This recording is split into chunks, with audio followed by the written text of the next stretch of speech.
la población juvenil decida participar, que ese es el otro tema. Son muchos jóvenes, una población muy grande de jóvenes, pero también uno de los factores que sabemos existe es que la mayor parte de los jóvenes o no participan en partidos políticos, o no participan en la política, o deciden no votar. Esto es algo que matiza el fenómeno, el impacto de este fenómeno poblacional. Por otro lado, en materia de empleo, los efectos de la pandemia en el empleo han afectado principalmente a los jóvenes.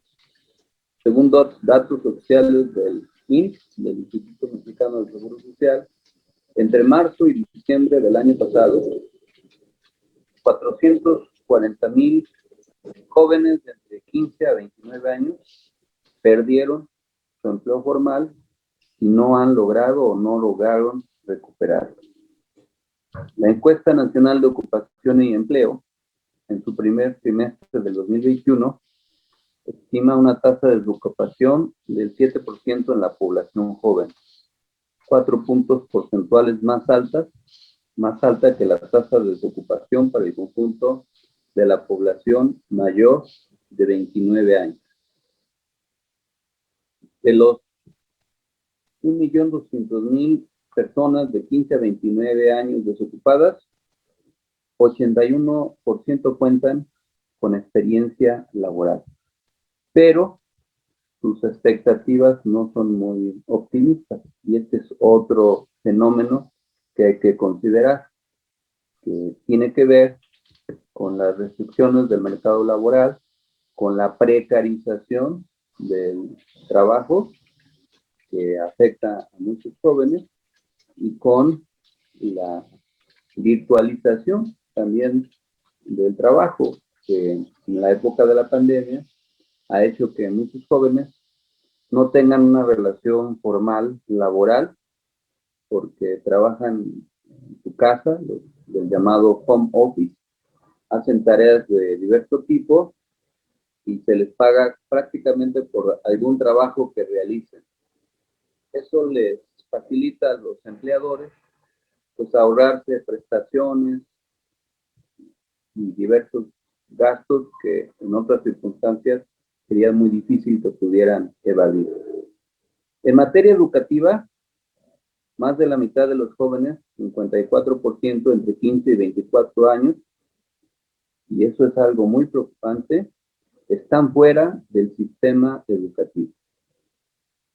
Estamos hablando de una población muy grande que no está incorporada al sistema educativo, entre otras por las restricciones que la pandemia ocasionó, por los problemas económicos, por las restricciones de la matrícula de las instituciones de educación pública, y también porque muchas de las escuelas de educación privada sufrieron los estragos de la pandemia y muchas de ellas cerraron y muchos jóvenes no se han reinscrito o no se reinscribieron.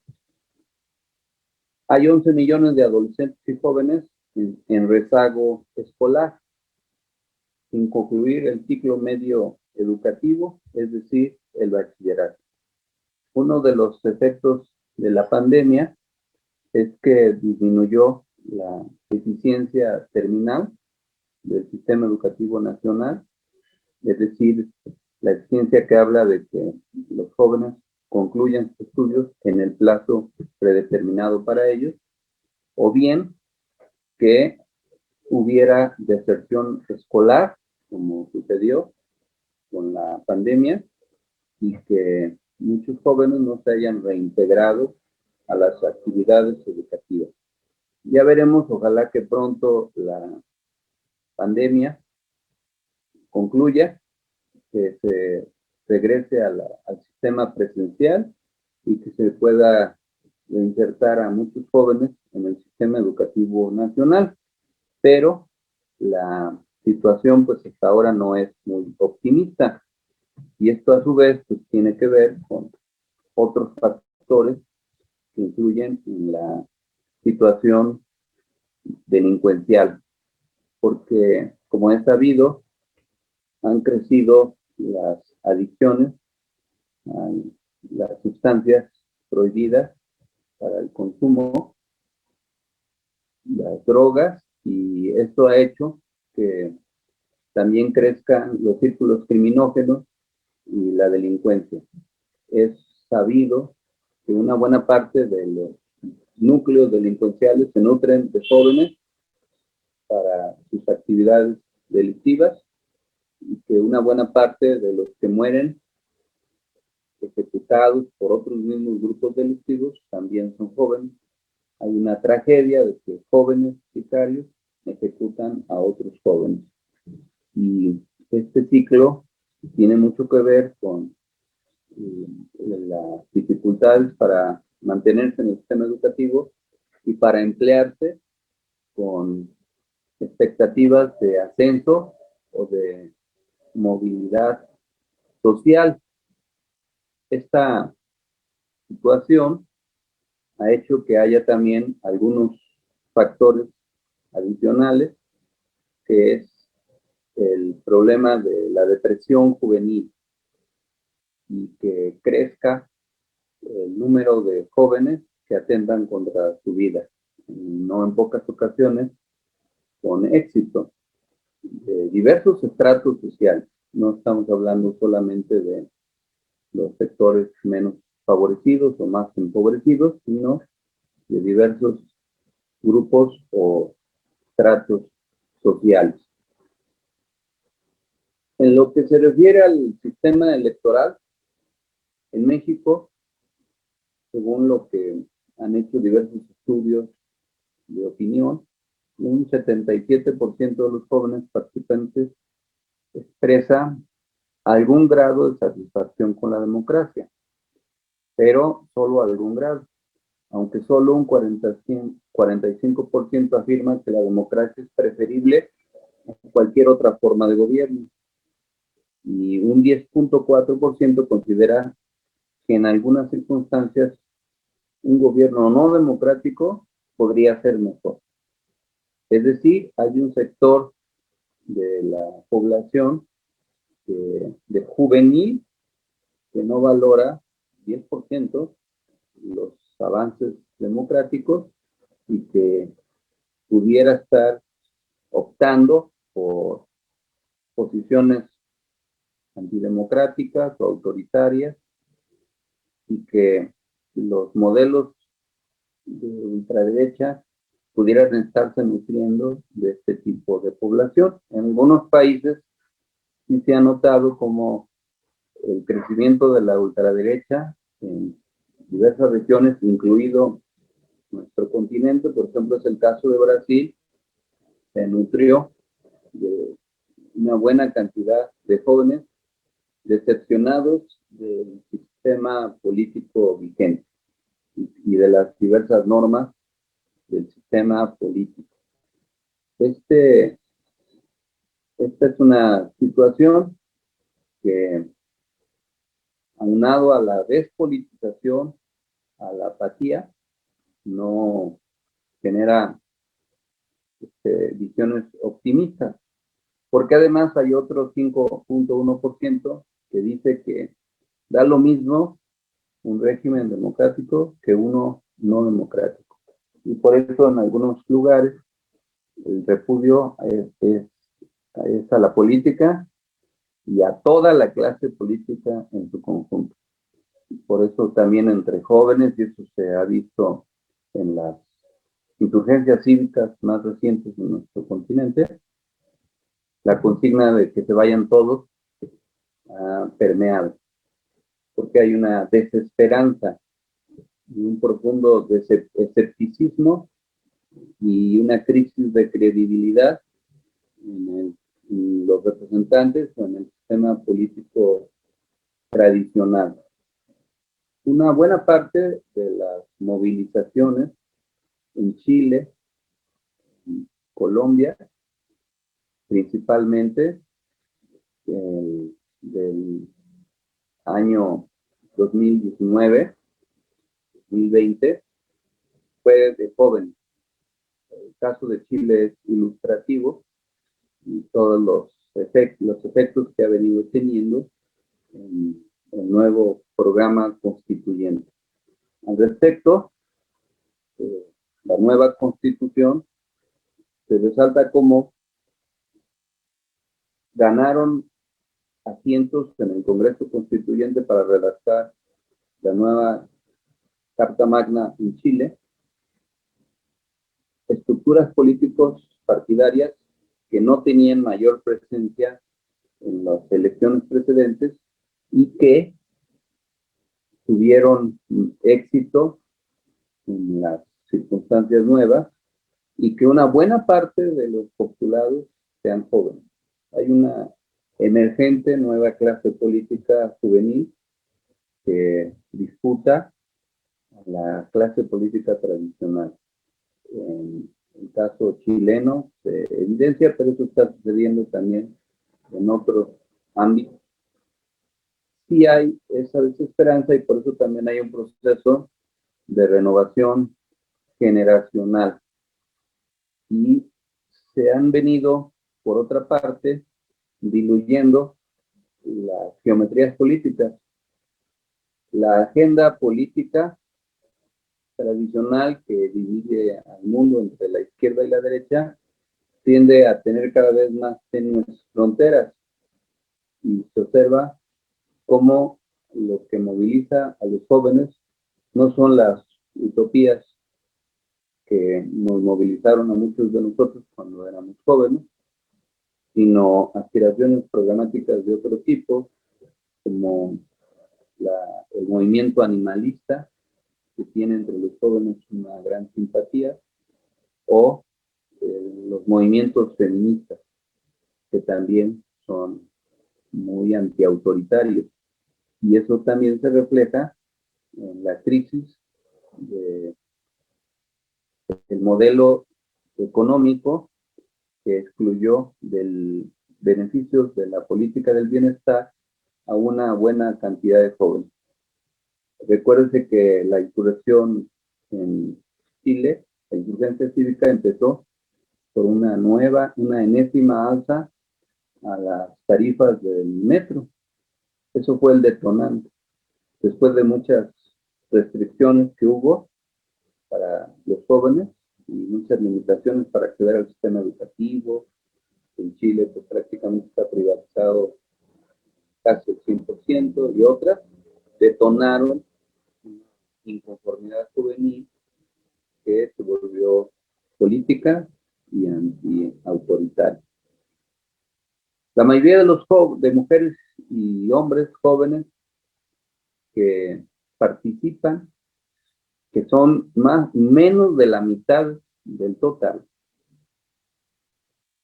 le presta atención poco a la política, pero además piensa que el gobierno los atiende poco o nada. Y solo una pequeña minoría del 6% piensa que el gobierno los atiende mucho o totalmente. Estamos hablando de una porción pequeña. Y también la creencia en el sistema electoral tiende a crecer entre los jóvenes.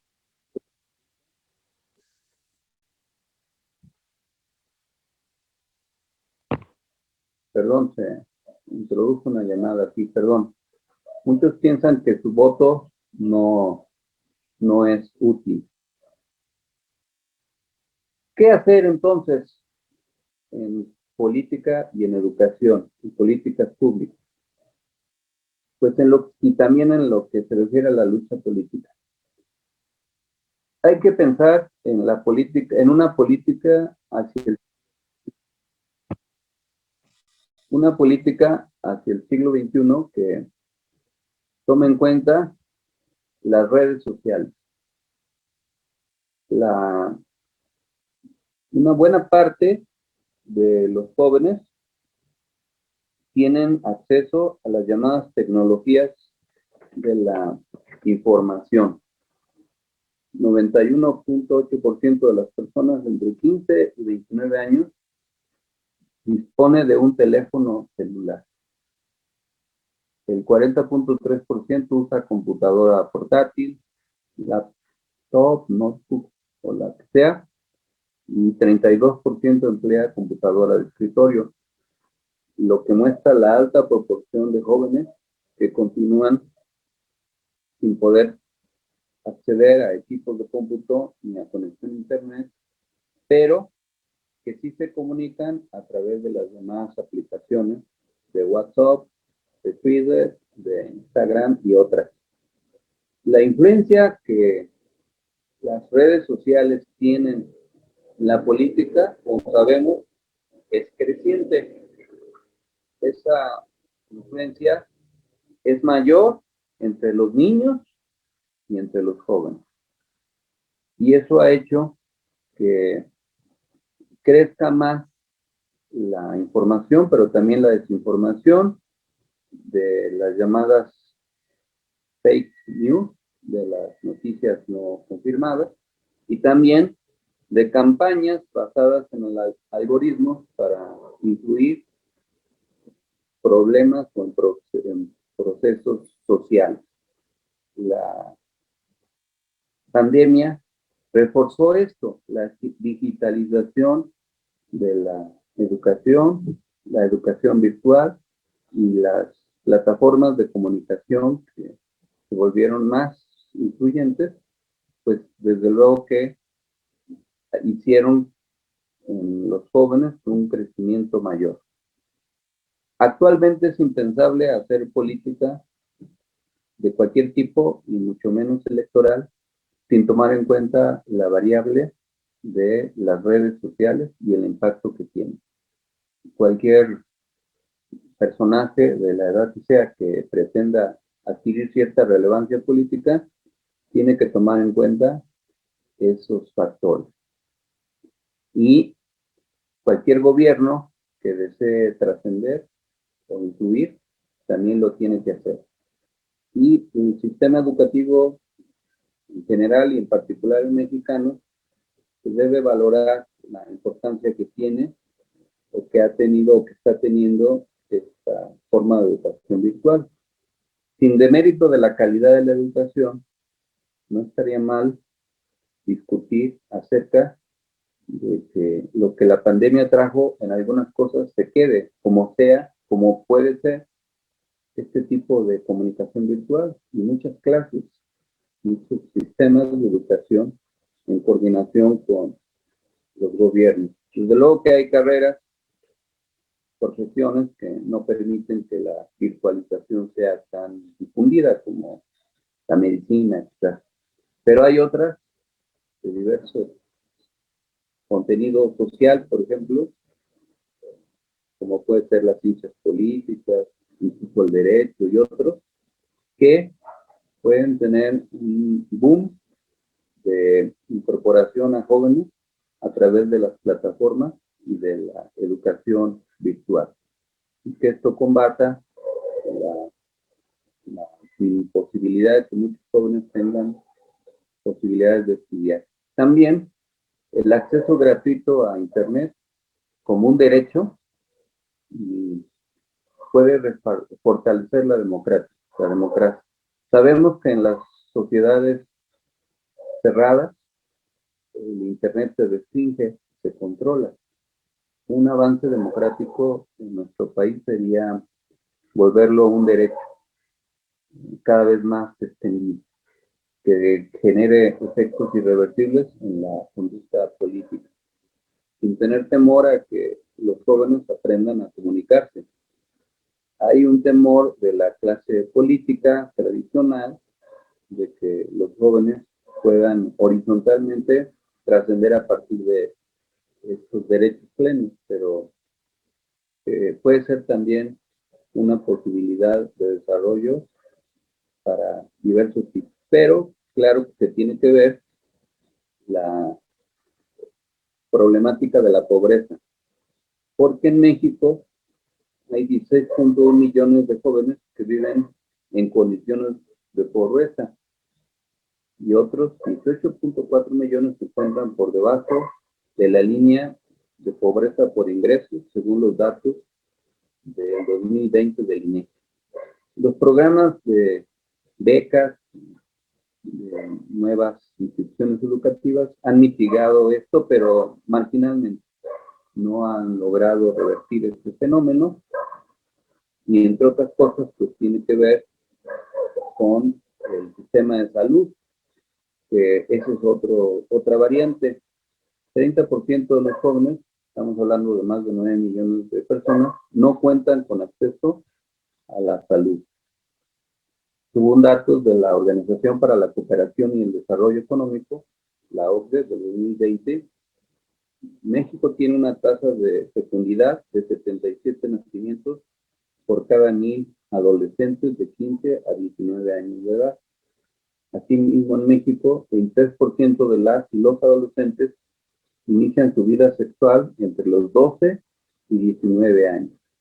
De estos, 15% de los hombres y 33% de las mujeres no utilizaron ningún método anticonceptivo en su primera relación sexual. Es así que, de acuerdo con estos datos, aproximadamente ocurren al año 340,000 nacimientos en mujeres menores de 19 años. Esta maternidad precoz pues, también contrae otra serie de problemas. Madres o padres solteros o hijos en situación de abandono, los mínimos satisfactores que se requieren para que una familia esté debidamente atendiendo a las necesidades de muchas niñas y de muchos niños. En mayo del 2020, el Sistema de Naciones Unidas lanzó la primera encuesta sobre juventud y COVID-19 con el objeto de conocer cómo las juventudes estaban viviendo la pandemia, así como sus inquietudes. De ella se desprende, en el caso de México, que el 45% de las y los jóvenes no estaban tomando las medidas necesarias para prevenir el COVID y solo el 54% indicó conocer sobre la página que daba información o da información oficial sobre la pandemia. Sabemos que esta pandemia afectó principalmente a población adulta,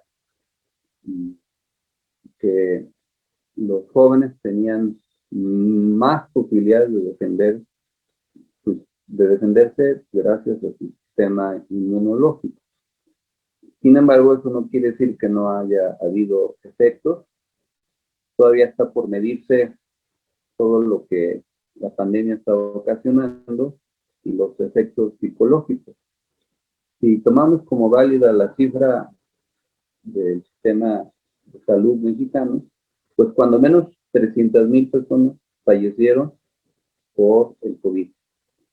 Hay quienes afirman que por el COVID o efectos colaterales es mucho más la cantidad de muertes no previstas o no contempladas inicialmente en la estadística formal. Se habla de hasta 500,000.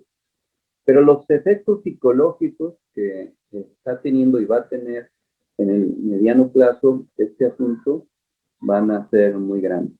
Vamos a tener en los próximos años en diverso tipo, por la manera en que se ha procesado el duelo y otras consecuencias, serios problemas de conducta social vinculados a la interrupción abrupta de la vida y la esperanza, y los daños que a veces abarcaron a familias completas, ya sea por el contagio y la muerte, o por el contagio y la secuela.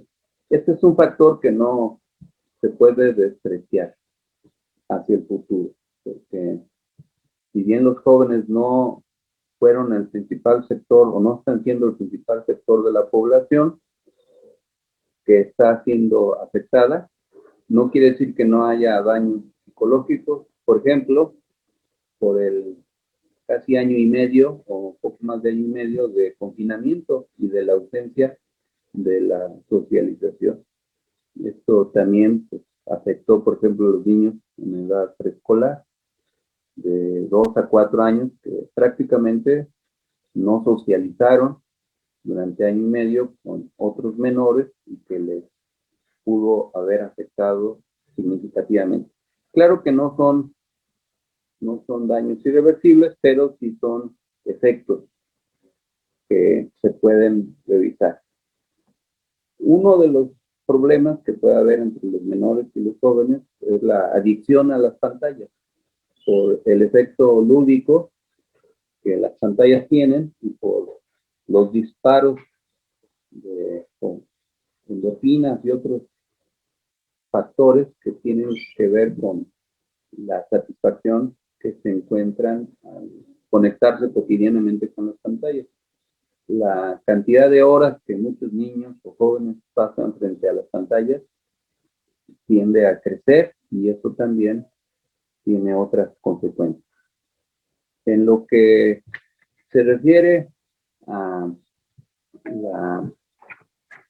la violencia, pues, desafortunadamente, como sabemos, el número de homicidios dolosos, aunque ha tenido una disminución marginal, se mantiene.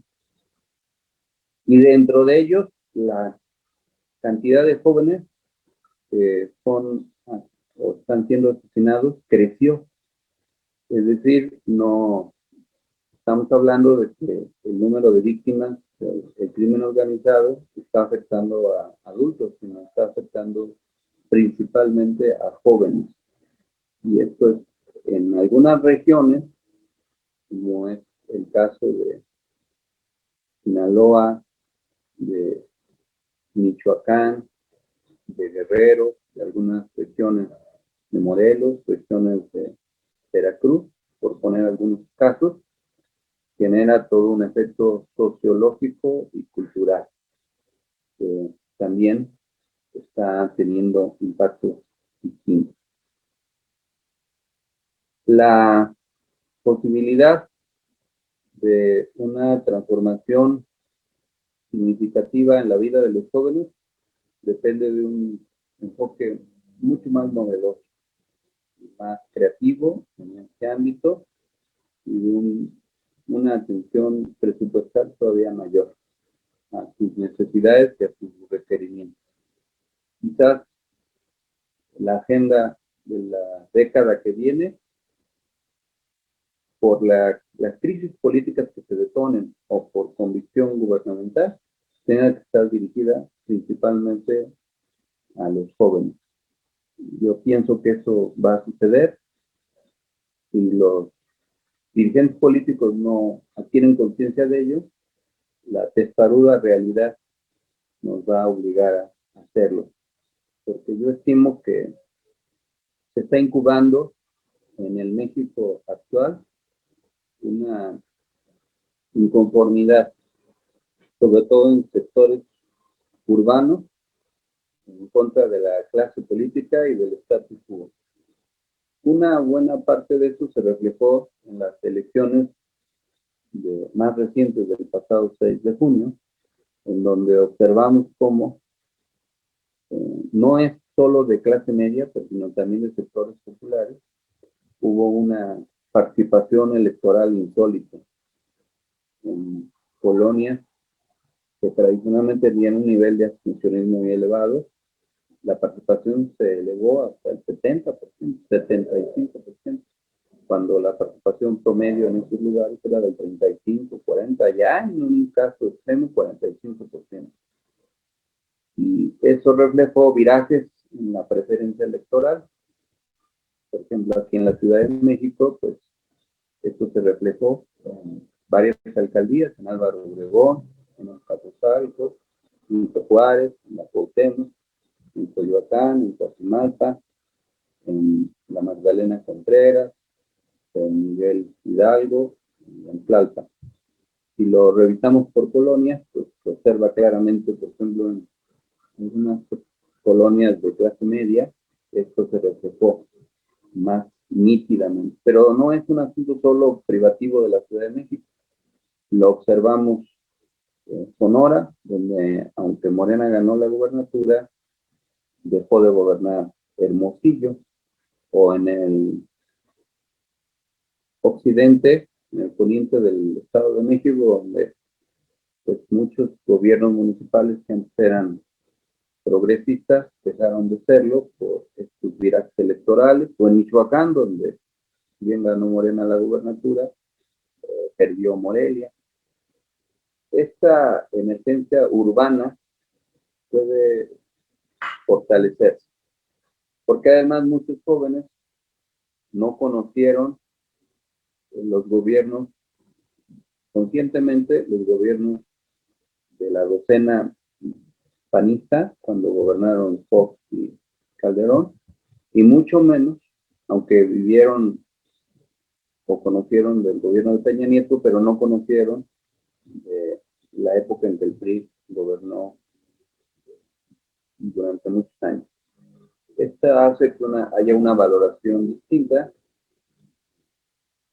También se refleja en que no hay nuevos liderazgos refrescantes en la clase política. Hace ya tiempo que en México no hay oleadas juveniles como las que vivimos en el pasado, cuando surgió el CEU, posteriormente el CGH, la insurgencia zapatista del 94. Pero quizás estemos en los antecedentes de una nueva emergencia juvenil con otros parámetros y otros indicadores. Y dicen que en política no hay sorpresas, sino sorprendidos.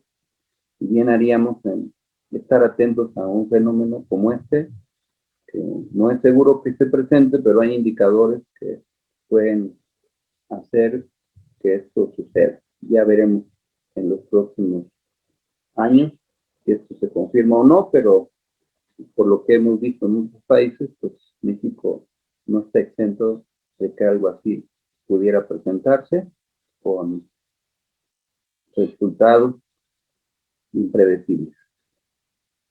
Pues en grandes rasgos es lo que quiero comentar con ustedes. Perdón por ser tan general en diversos temas, pero por el tiempo que estaba destinado para esta conversación, pues son los temas principales que quise abordar. Muchas gracias. Gracias a usted, profesor. Muchísimas gracias por esta disertación alrededor de los jóvenes universitarios, de lo que representan en un proceso de cambio como el mexicano, pero también quizá el factor juvenil en el mundo.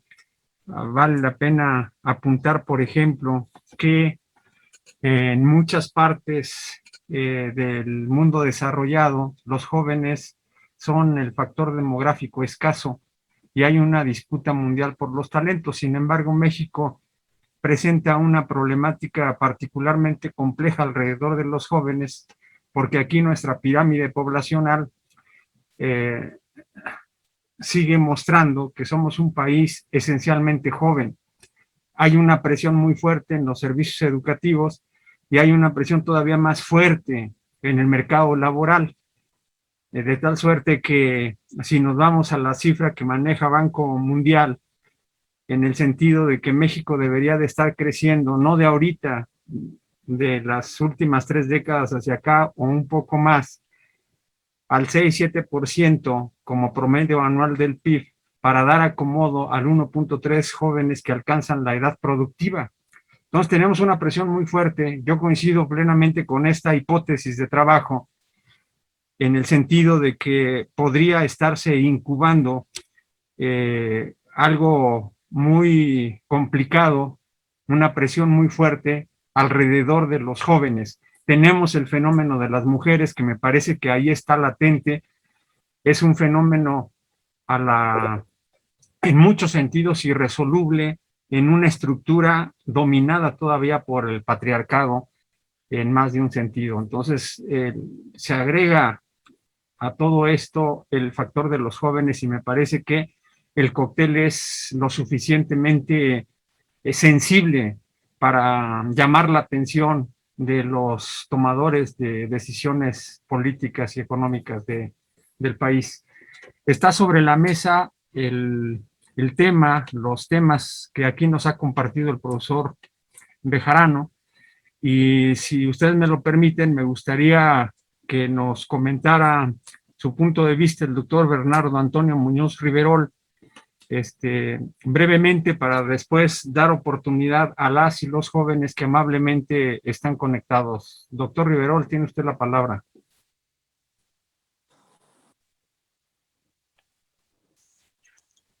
Sí, muy amable.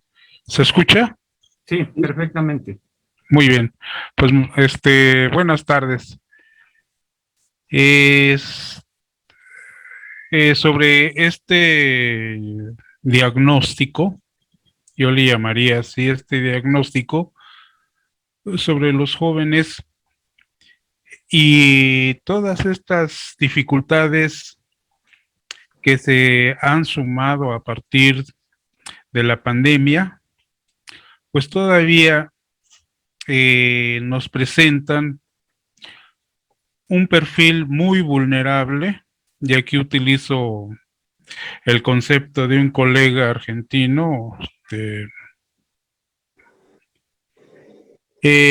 sobre la vulnerabilidad de los jóvenes, y esta vulnerabilidad de la que nos habla Sergio Rascovan, él lo advierte por la situación por la que atraviesan también los jóvenes argentinos. Platicando con Amílcar, un compañero orientador de Colombia, también hay mucha preocupación sobre los jóvenes colombianos, cuyas condiciones son similares a las de nuestro país, ¿no?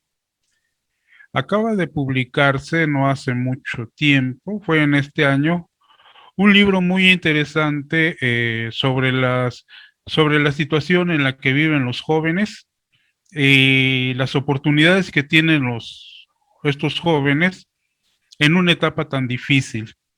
Esta obra, compilada y coordinada por Beatriz Malik de España, por Irving de la Universidad de Nueva Zelanda, vale la pena considerarlo porque esta obra, escrita por orientadores de distintos países europeos, presentan una realidad a partir de diferentes frentes, que va desde el problema de la migración que tiene Europa, desde el problema del desempleo que también golpea a los jóvenes europeos, desde los problemas mismos que genera esta crisis neoliberal en todo el mundo.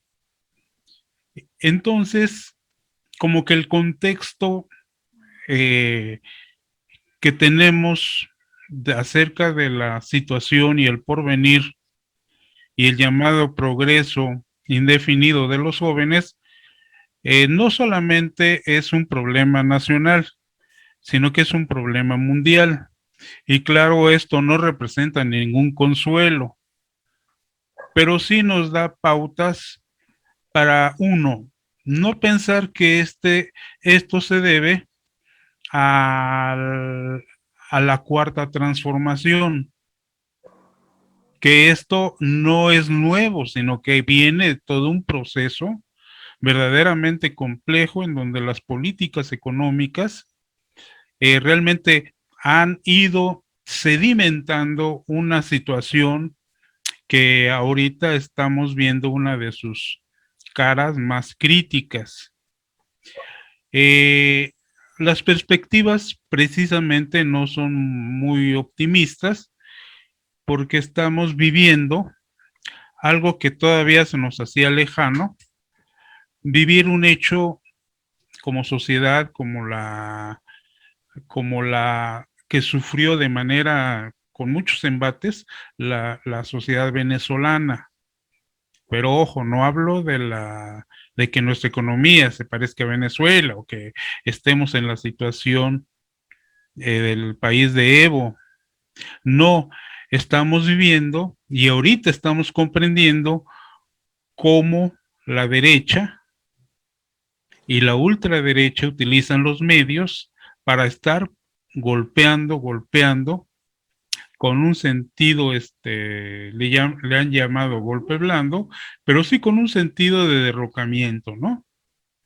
Esto todavía sí afecta a los jóvenes, es vulnerable porque los medios tienen un papel importantísimo en la manera de estar presentando una realidad y con fines eminentemente políticos y, y de golpes, de estos llamados golpes blandos. En el caso de la orientación educativa, sí debe de promoverse más una visión de toma de conciencia de los jóvenes a los que nosotros podemos tener acceso, y no tanto una visión que yo digo que es- se ha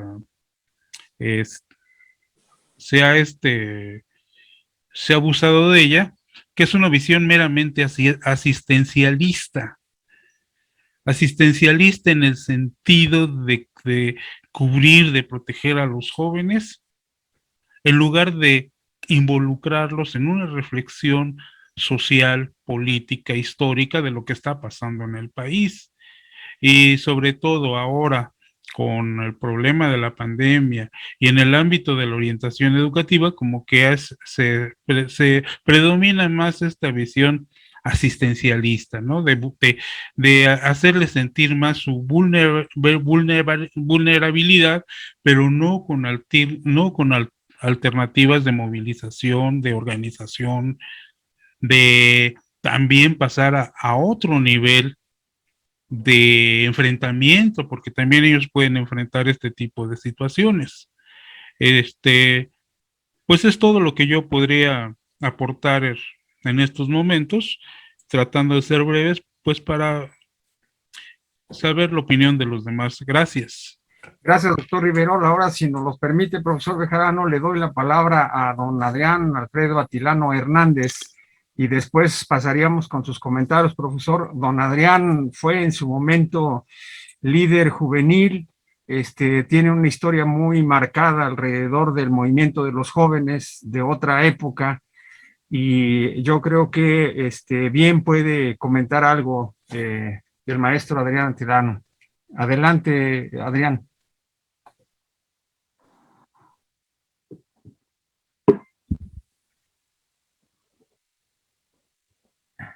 No se te escucha, Adrián.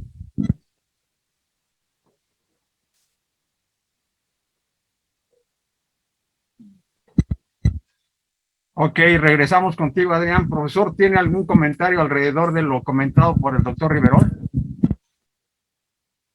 Yo comparto el enfoque de la llamada vulnerabilidad de los jóvenes y también explicaría o comentaría la contradicción que hay entre la visión asistencialista y el proceso de concientización que menciona el doctor Riverol. Y yo ubico este asunto como que estamos en una etapa de transición. Por el sistema de gobierno seccional que tenemos, es muy difícil trazar políticas públicas que trasciendan el... Ahora se ha hecho en parte una... El objetivo es la creación universal de derechos para los diversos sectores de la población, que el asistencialismo. Te corta un poco el audio, profesor. Lo más válido sea para los adultos mayores. Empezó como un programa regional, después nacional, un programa de atención universal. Profesor Adrián, es que tiene su micrófono abierto y entonces se escucha un poco del viento que pasa a través de su micrófono. Ok. el asunto de la universalización de los derechos hace que se vuelvan además irreversibles. Ahora sería impensable creer que se puede eliminar la pensión para los adultos mayores. Ya es un derecho conquistado. Como hace muchos años se creó el derecho al libro de texto gratuito allá por la década de los 60 y ha prevalecido. Hacia los jóvenes lo que se requiere es la universalización de los derechos, que se vuelva realidad, que los jóvenes tengan derechos garantizados, el derecho a la educación pública, gratuita, de calidad, universal, que tengan garantizados el derecho a un sistema nacional de becas, de apoyo permanente como un derecho ya consagrado en la ley, y que también tengan garantizado sus posibilidades de empleo y de trabajo. Conforme avancen las políticas públicas de la transformación, esto se puede ir haciendo una realidad. Ahora, pues, lo posible se antepone a lo deseable. Lo deseable es esto, la universalización, pero lo posible es, aunque sea, una visión asistencialista, en la confianza de que esto pueda irse transformando paulatinamente. Yo confío en que si el proyecto progresista de la Cuarta Transformación se consolida y tiene continuidad durante los próximos 6 años después del 2024, se va a transitar a ese nuevo modelo y que eso va a abrir expectativas para muchos jóvenes y que haya posibilidades de que se abandone esa vulnerabilidad que nos habla el doctor Riverol. Siempre los jóvenes y los niños tienen un grado de vulnerabilidad, pero no debiera ser sistémica, o sea, no debiera ser agudizado por el modelo económico, político y social vigente. Muy bien, profesor, gracias. Don Adrián, ¿estás con el audio funcionando? No. Ok, no te escuchábamos, Adrián. ¿Alguien más sobre la mesa? Octavio, Sara, Gerardo, yo. Sí, adelante. Sí, mira, está bueno escuchar el diagnóstico que nos presenta el maestro Bejarano. Me remití a la experiencia educativa que tengo en cuanto a lo que he revisado y lo que he realizado en trabajos de comunidad, en comunidades de aprendizaje y en la experiencia también como orientador educativo. De lo que reviso, veo que ahorita en este diagnóstico se ve reflejado el cambio de modelo educativo que se genera desde el 2000, cuando toma la presidencia Fox, en donde desde lo que yo he revisado y he investigado, observo que se trató de romper con todo lo que era esta parte de nacionalismo, todo lo que era la parte cultural de la historia mexicana.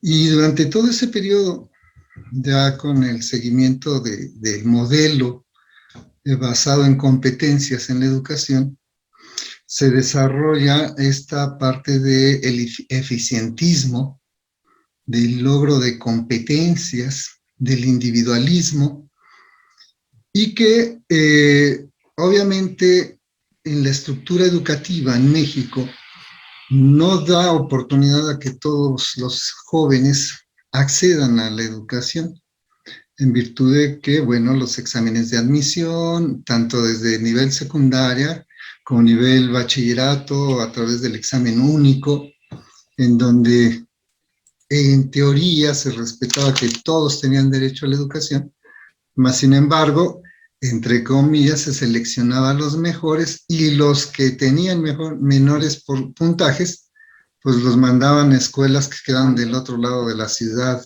o lejanas a su domicilio, y que en un momento dado, de manera,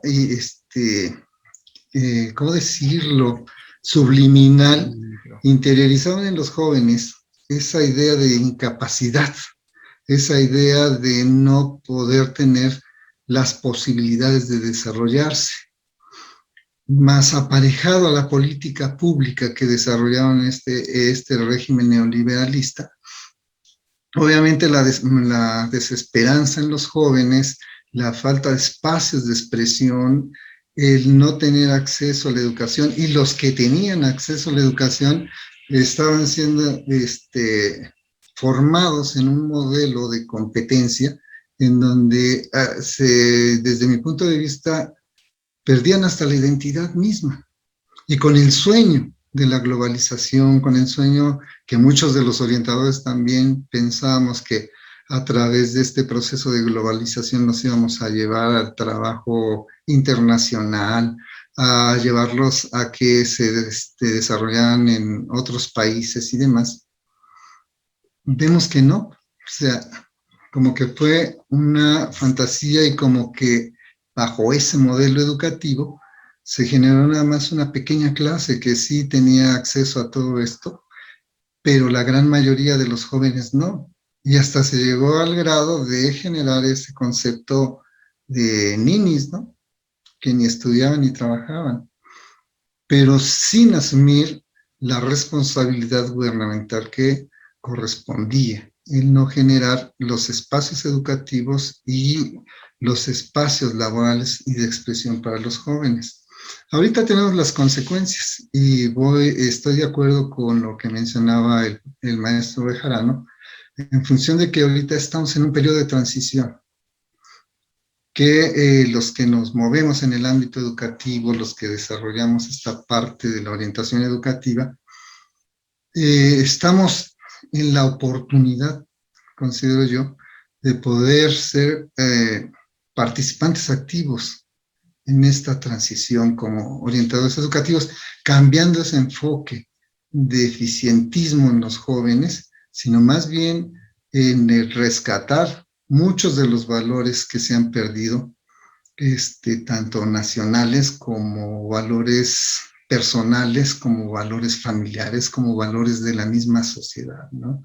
Entonces creo que sí, ahora el modelo educativo de la nueva escuela mexicana, pues es una alternativa, pero aún así considero que hay que profundizar más en los lineamientos de aplicación, y sobre todo que los que están responsables de la toma de decisión de la aplicación de este mismo modelo, pues también se transformen, porque quienes estamos en el ámbito educativo, en la trinchera, nos damos cuenta que no lo están llevando a cabo, y siguen todavía con esa internalización que traen del modelo de competencias, y hay mucha resistencia en el cambio, ¿sí?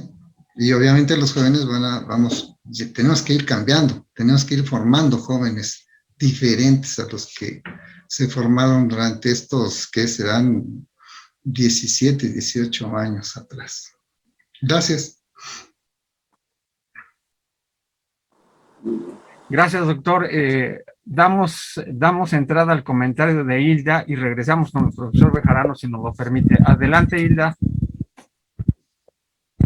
Bueno, muchas gracias. Un gusto saludarlos y que usted esté aquí, doctor Bejarano. Mi comentario está en el sentido de que, mi formación, para poder ubicar, ha prevalecido en los últimos años en el área del uso educativo de las tecnologías. Entonces, en este sentido, mis comentarios van en esa mirada, ¿no? Una cuestión que yo observo es que se habla de la crisis que hay ahorita, y todavía hay ámbitos en donde se duda y se piensa que vamos a regresar en las mismas condiciones. La verdad es que yo creo que lo que hizo la pandemia, bueno, no creo, estoy segura, lo que hizo la pandemia fue visibilizar precisamente aquellos procesos que se estaban generando. Porque si lo vemos y revisamos, ARPANET fue creada en 1969 y de allí hasta lo que tenemos actualmente o tienen actualmente a la creación del G5. Entonces esto habla que ya teníamos una avalancha en cuanto a tecnologías y la transformación de la sociedad. De hecho, yo en algún momento llegué a comentar, es que necesitamos entrarle o nos lo imponen, y bueno, pues ya lo tenemos encima, ¿no? La otra parte que yo quiero hablar es en cuanto a la socialización. Los problemas que tienen los jóvenes no se quedan nada más en el tipo de relación que tienen por el encierro, no es nada más el que no puedan platicar, el que no puedan ver a los amigos, que no puedan ver al novio o como sea, ¿no? Sino que tiene que ver también con un proceso de desarrollo cognitivo, porque hay estudios que precisamente nos hablan de ello, en el sentido de que la postura está de que el desarrollo cognitivo del ser humano, desde que es ser humano, ha sido a través del compartir. Si se ve desde una mirada cultural, es la interacción que se da con los objetos, con las cosas, con las personas y con los problemas. Entonces, eso es el desarrollo. Entonces, no es solamente la socialización. En cuanto a la adicción, hay estudios que se refieren precisamente, y ya tienen bastante tiempo, que se refieren precisamente al efecto adictivo de las tecnologías. Y esto se encuentra en las explicaciones de la neuropsicología, en términos de la estimulación de la dopamina, que en un momento dado hace que estén allí pegados al teléfono, a la computadora, que se aíslen, y no por la pandemia, sino por la adicción que se genera con las tecnologías. La otra cuestión también que yo tengo como observación está en cuanto a los usos que se tienen de las tecnologías por los jóvenes. Pues la verdad, yo el dato que tengo es que no tienen los suficientes recursos. Yo he encontrado que los chicos se mueven en términos de un teléfono que compran, a veces usado, para poder interactuar en clase, que no les da el ancho de banda, que se les va la señal. Entonces el maestro también de alguna manera tiene que estar teniendo la estrategia, la paciencia, como para poder favorecer la participación de ellos. Y no es solamente el hecho de que si el maestro sabe o no sabe utilizar las tecnologías, es que la misma tecnología no está permitiendo la calidad que se requiere. Y en ese sentido también se necesita capacitación, tanto para maestros como para los propios alumnos, que más bien saben socializar, pero no pueden utilizarlas para el proceso de enseñanza-aprendizaje, mucho menos para el desarrollo cognitivo. En ese sentido también, algo que se me hizo muy importante que usted mencionó, es promover que el Internet sea gratuito. Y esto es básico porque, bueno, a muchos de los que trabajamos en educación a distancia, se nos quemaron los equipos, porque tenemos jornadas de trabajo de 12, 14 horas pegados en las computadoras, porque atender a los alumnos en educación a distancia no es nada más tener la emisión de una clase de 1 hora. Hay que revisar, aunque me pongan equipos de evaluación que son computarizados, que están empleando inteligencia artificial, pues yo en un momento dado, si no sigo el proceso del alumno, no estoy evaluando adecuadamente. Y esto quiere decir en un momento dado que hay que tener una planificación que no sea de escritorio. Yo puedo tener todas las innovaciones, ahorita hay mucha oferta en cuanto al los recursos que se tienen en Internet, los softwares, las apps, o sea, todas las aplicaciones, las plataformas que ustedes quieran, pero estos usos tienen que estar adecuados a las circunstancias. En la mañana yo hablaba, es que tiene que haber una adecuación entre las necesidades, no solamente las necesidades o las sociales, sino las necesidades de formación en cuanto a la temática de las materias. La misma carrera, los diseños instruccionales tienen que estar diferenciados, y además también lo que hay y lo que es posible, porque todo se va esto a un proceso. No es nada más en meter las diferentes tecnologías porque sí, ni porque soy muy novedoso y porque ya soy muy innovador. Yo creo que la educación a distancia y la promoción de las tecnologías presencial o a distancia es otra cosa. Gracias. Al contrario, Hilda, gracias. Profesor, adelante, si tiene algo que comentar. No abusar. Creo que se corta su audio, profesor. A ver si así. Ok. El modelo educativo se impuso desde 2000, el gobierno Fox, acento la individualista, pero pues, a todas luces, efectivamente.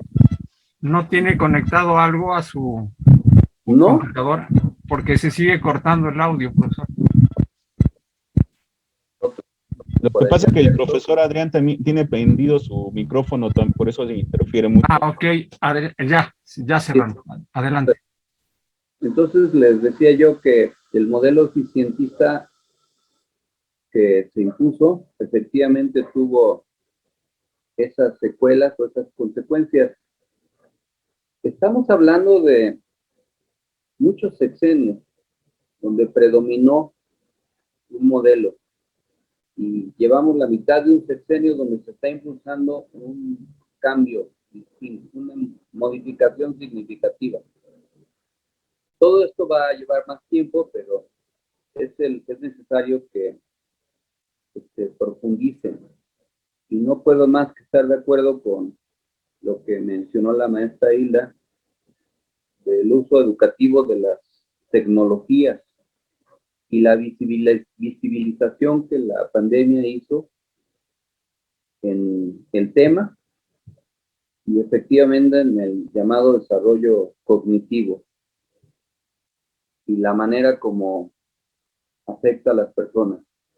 Yo tengo un nieto perdón, la digresión personal de 2 años y lo hemos tenido que estar defendiendo de la adicción a las pantallas porque la pandemia por otros niños de su edad ha hecho que estos niños que son sus vecinos, amigos pequeños, tengan ya una adicción terrible a la pantalla. Se aíslan completamente de otros niños y pueden estar horas. Y efectivamente el disparo de dopamina que tienen al mover con su dedito la pantalla, pues los puede conducir cuando crezcan a la necesidad de esos disparos que ya no los van a encontrar en las pantallas y los pueden ir buscando en otras cosas que los vuelva adictos a sustancias no deseables. Yo creo que tenemos que hacer un gran movimiento para lograr el Internet gratuito y que se obligue a las grandes corporaciones telefónicas a proporcionar una buena cantidad de sus servicios gratuitamente a la población. Esta es una asignatura pendiente. Soy optimista porque creo que se va a poder lograr paulatinamente. Finalmente, pues, quiero agradecerles la oportunidad de este intercambio de ideas muchas gracias por escuchar y muchas gracias por los comentarios que a mí me han motivado el pensar más profundamente los temas que aquí se comentaron. Muchas gracias y buenas tardes. Gracias a usted, profesor. Por ahí no sé si nos permita una última ronda, porque Sara Cruz tenía interés en participar. Adelante, Sara.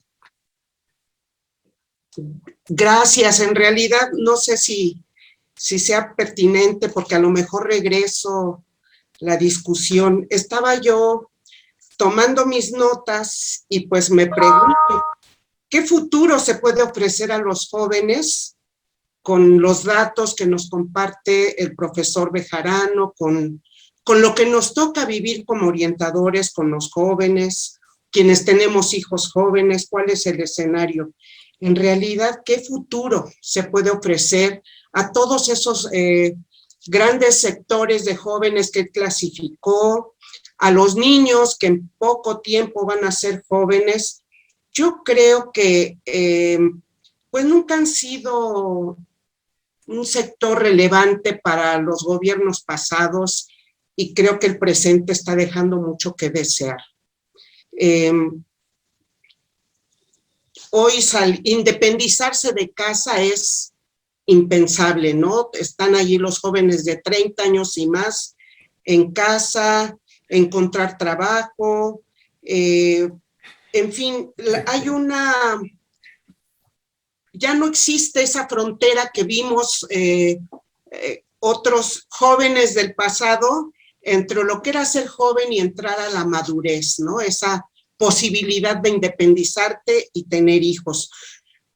Yo estoy preocupada por los jóvenes con los que trabajo para la elección de carrera, porque ellos están desencantados con el escenario, el futuro, con el escenario laboral, el mercado de trabajo, y sus elecciones se basan fundamentalmente en la carrera que les dé dinero pronto.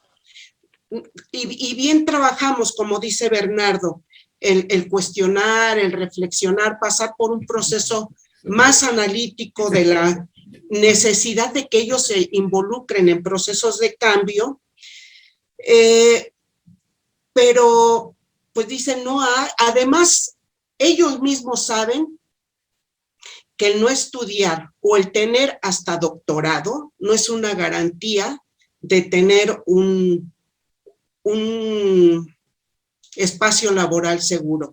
Creo que el escenario es sumamente complicado. Tenemos compromisos, quienes estamos en el campo de la educación, muy, muy fuertes. Yo no veo mejoras a corto plazo, pero me parece que estamos equivocándonos en muchos aspectos, y entre ellos incluyo a las líneas que está trazando la orientación educativa en nuestra institución y en otras instituciones. Se sigue promoviendo incorporar al joven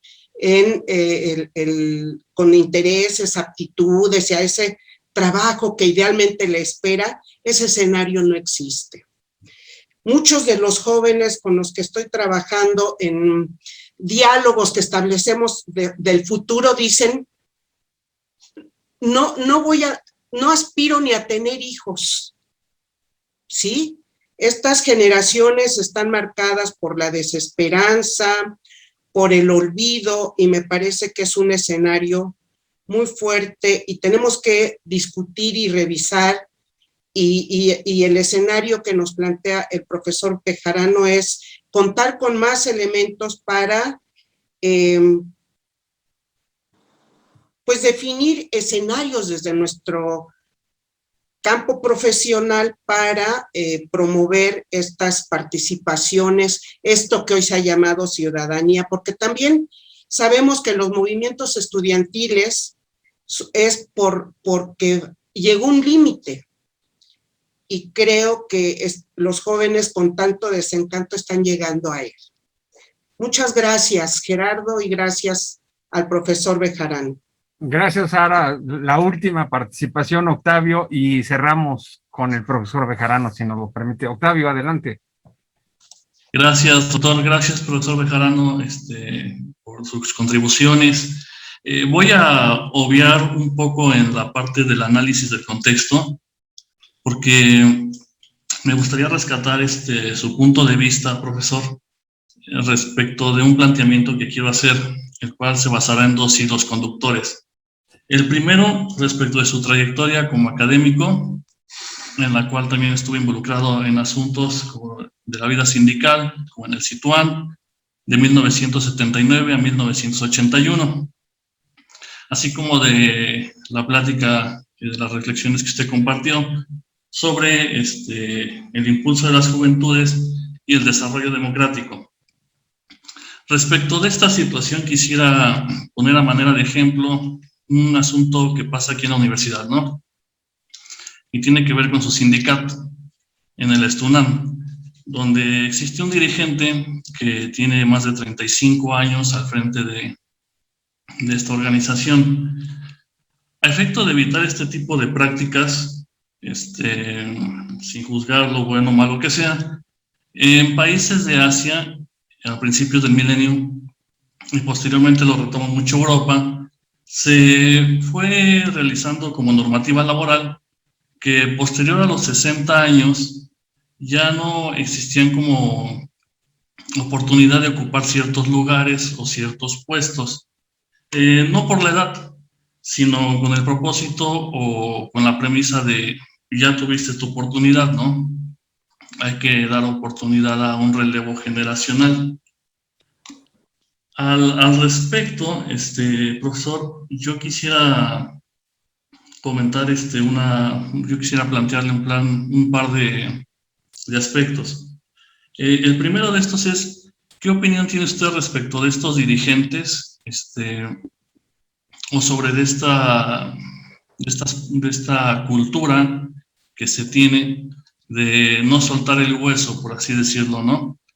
Ese sería el primero. Y el segundo sería, en relación al desarrollo, e impulso de la juventud, dada la relevancia que tiene el Movimiento Nacional por la Esperanza y su penetración cada vez más entre la sociedad y en la vida pública, ¿de qué manera se concibe un desarrollo, un impulso a las juventudes en el movimiento? Por ejemplo, si a largo plazo, mediano largo plazo, a lo mejor tendrían contemplado dentro de la asamblea o dentro del comité una especie de relevo, a efecto de que esto pudiera ser bien visto, se fuera buen indicio pues dentro de la percepción de la ciudadanía. Y con eso cierro. Muchas gracias. Adelante, profesor. Pues voy a empezar por esto último. Allá por 1979, en Chiapas, formamos la Coordinadora Nacional de Trabajadores de la Educación, a raíz de una insurgencia magisterial que hubo en Oaxaca un año antes. En Oaxaca, la CENTE se consolidó gracias a que elaboró lo que llamó principios rectores. Y uno de los principios rectores que ha permitido que ese movimiento se mantenga es que quien haya ocupado un cargo de dirección sindical ya no pueda ocuparlo nunca más. Oaxaca tiene alrededor de 40,000 maestros agrupados en la sección 22. Desde 1978 se han venido nombrando diversos comités ejecutivos seccionales y nunca han sido los mismos por este mecanismo de rotación y de renovación. Y eso ha impedido que se dé una burocratización sindical que inevitablemente se convierte en un obstáculo para la vida democrática. Las burocracias sindicales que en México existen, pues son el ejemplo totalmente contrario. Los líderes sindicales, en su inmensa mayoría en México, ejercen sus liderazgos vitalicios. El caso de el Tsunam es un ejemplo, pero podríamos mencionar a Hernández Juárez, que llegó al liderazgo del sindicato de telefonistas en el 72. Es decir, estamos hablando de que el año que viene va a cumplir pues 50 años al frente del sindicato y todas las inconveniencias que esto tiene. Yo creo que debe haber un proceso de renovación generacional sin jubilar a nadie, pero conjugando experiencia con juventud. Y en la política eso también es crucial. Puede ser injusto si se establece como rango de edad. Más bien es como oportunidad. La vida sindical o como otras actividades ofrece muchas maneras de realización, no solamente a través del liderazgo sempiterno que eventualmente se pueda tener. Efectivamente, yo fui sindicalista en el CITUAM, fui secretario de organización del CITUAM en el 79, ahí en Iztapalapa, en la UAM, donde trabajaba, y el CITUAM, por fortuna, impide la reelección de los dirigentes, y eso ha permitido un refrescamiento de los liderazgos y que pueda darse una vida mejor en los gremios. En México, pues hace falta una reforma laboral sindical más profunda que democratice los gremios y que asegure esta posibilidad de mayor transparencia. Finalmente, en lo que se refiere a la desesperanza, sí confío, sí existe ese fenómeno, porque también es cierto que la titulación o la obtención de un grado académico no garantiza ascenso o movilidad social, desafortunadamente, pero pues nosotros nos llamamos Movimiento Nacional por la Esperanza porque pensamos que con fe y esperanza cualquier meta se alcanza.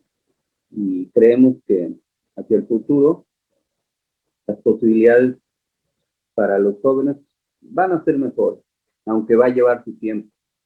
Y quizás no todas las generaciones de jóvenes lo alcancen, pero va a ir mejorando paulatinamente. Algunos de nosotros pensamos como jóvenes, somos algo así como jóvenes vitalicios de avanzada edad y nos gusta pensar positivamente. Gracias. Gracias, profesor. Muchísimas gracias por su participación en este seminario de economía, profesor. Muy agradecido. Un fuerte abrazo. Gracias. Y lo despedimos. Gracias, profesor. Muchísimas gracias a todos y a todas quienes se pudieron conectar a esta videoconferencia.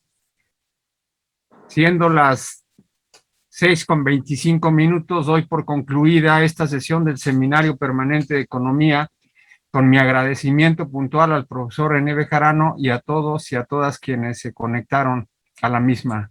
Gracias a todos y a todas. Hasta luego. Gracias. Hasta luego, profesor. Hasta luego, doctores. Hasta luego. Hasta luego, profesor. Hasta luego, Gracias, profesor. hasta luego.